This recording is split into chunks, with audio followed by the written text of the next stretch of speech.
السلام عليكم، عاملين ايه؟ يا رب تكونوا كويسين. زي ما وعدتكم ان احنا هننزل فيديو يوم الخميس هنتكلم فيه عن خطه المنهج للثانويه العامه للشخص اللي ما بداش من زيرو، الشخص اللي عايز يراجع، الشخص اللي واقع منه حاجات. ان شاء الله هكون في الفيديو ده.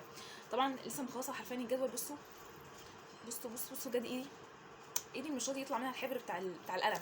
قبل ما تبصمجي للجدول وتمشي لي على طول لازم تسمع الحاجات اللي انا هقولها دي، علشان لو ما مشيتش عليها عايز اقول لك ان الجدول ده هيتراكم جنب اخواته. شايف اخواته اللي انت مراكمهم؟ هو الجدول ده هيتراكم جنبهم. طيب ايه المفروض هعمل ايه؟ اول حاجه صلي على النبي عليه الصلاه والسلام، صلي على النبي تاني عليه الصلاه والسلام، صلي على النبي تالت عليه الصلاه والسلام. صليت على النبي؟ طيب ركز معايا. هقول لكم على شويه حاجات بجد ساعدتني جدا ان انا اخلص الجدول ده، لان ده الجدول اللي انا كنت ماشيه عليه. وهقول لكم ان في ايام مضغوطه جدا طبيعي. انت تخيل انت هتلم منهج سنه كامله هتلمه في شهر.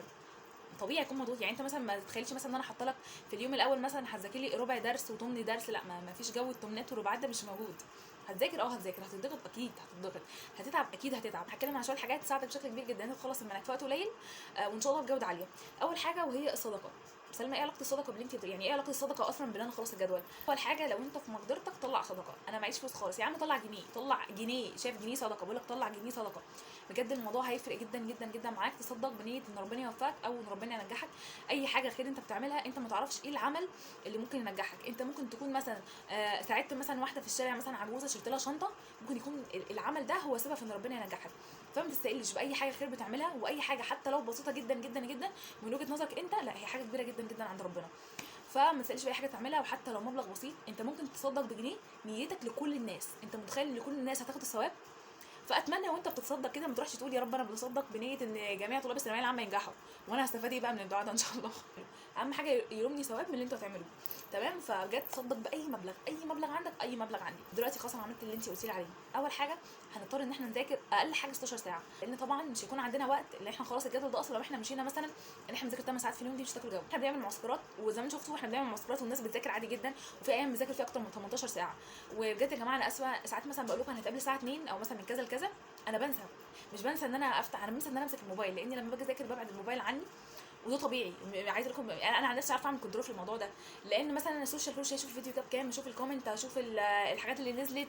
لا لو هتعرف تبعد الموبايل يبقى بص ليك على طول، شابوه ليك على طول. انت جامد جدا لو هتعرف تبعد الموبايل. ابعد الموبايل. انا عن نفسي كنت بعدها في الفتره دي في ثانويه عامه، لان ما كنتش بستخدمه. يعني كنت بذاكر من على التاب او اللابتوب عادي. طبعا لو انت ما عندكش غير مصدر واحد اللي هو الموبايل خليه معاك، ولكن ايه في الابلكيشن اللي بتضيع وقتك. بقى انا دلوقتي نويت ان شاء الله ابدا جد وخلاص هبعد الموبايل عني، او همسكه بصوا يعني في وقت الحاجه اللي هو خلاص في الضرورات. وان شاء الله هبدا بدايه جديده مع ربنا سبحانه وتعالى، وهبدا بدايه جديده مع نفسي. وخلاص بقى يعني نويت ان شاء الله ابدا جد في المنهج. هو فعلا في وقت ان 35 يوم اخلص فيهم المنهج. انا مش هرد عليك، انا عايزاك تشوف بنفسك. وعايزه اقول لكم ان الكومنت الفيديو ده هيكون مرجع ليك. انا عايز اشوف الفيديو ده، يعني عايزه اشوف كومنت على الفيديو ده لمده 35 يوم جايين. كل يوم انت هتمسك المهام الموجوده عليك. انا كده ان شاء الله شايفين الجدول؟ بصوا اهو ده كذا صفحه. هو الحمد لله الجدول جاهز كله. كل يوم هتكتب لي مثلا المطلوب منك في الجدول. هتكتب لي مثلا اليوم الاول انا مطلوب مني الوحده الاولى نحو، والدرس الاول دعاء وكلمات يونت 1. هتكتبها لي عندك في كومنت، ولازم اشوف الكومنت ده بعد ان شاء الله ما اليوم عدي. تم التعديل دي هتقول لي الحمد لله يا سلمى انا خلصت المهام اللي عليا.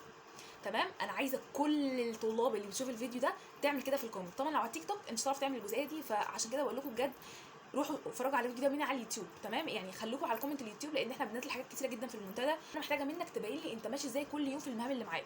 تمام؟ كل يوم هتكتب لي المهام اللي انا كاتبه لك في الجدول وتذاكرها لي.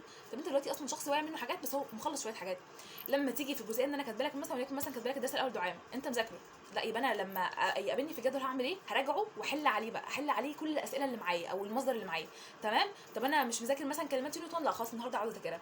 فانت لو عامل منك حاجات الجدول ده ينفع معاك جدا. لو انت ما بداتش من زيرو الجدول ده ينفع معاك جدا. طب الجدول ده امانه عشان اكون صراحه معاك، وفي ايام مضغوطه. يعني مثلا في اليوم السادس في الاسبوع الاول مضغوط، انا خدته على يومين. لو انت بقى مش جامد ويعني بسيط كده وقدرتك بسيطه او متوسطه، الصراحه انا كنت قدرتي متوسطه وكنت مثلا الايام الصعبه باخدها على يومين، هتقسم لي اليوم على يومين عادي. ولكن اقصى حاجه الجدول ده اللي هو 35 يوم ده تاخده في 45 يوم. يعني اقصى حاجه 10 ايام زياده بس على الجدول. تمام؟ طيب هل ممكن اسمع شرح تفصيلي؟ اكيد، ما انا هحط لك اصلا الدروس عشان تسمع شرح تفصيلي. هتلاقي معاك هنا الكيمياء متقسمه بطريقه كيمياء عضويه وكيمياء عامه الاثنين مع بعض، انا كنت ماشيه كده. والفيزياء كانت برده فيزياء حديثه مع فيزياء كهربيه، انا برده كنت بعمل كده، ودي شايفاها ابسط بالطريقه اللي انت بتنجز فيها كم كبير. هيجي لك ايام وانت ماشي في الجدول ده وليكن خلصت الاسبوع الاول، هيجي لك ايام هتحبط. هتحبط. انا عارفه انت، وانا كنت بحبط، كنت دايما بقول لنفسي انا مش هوصل، انا اكيد مش هلحق حاجه.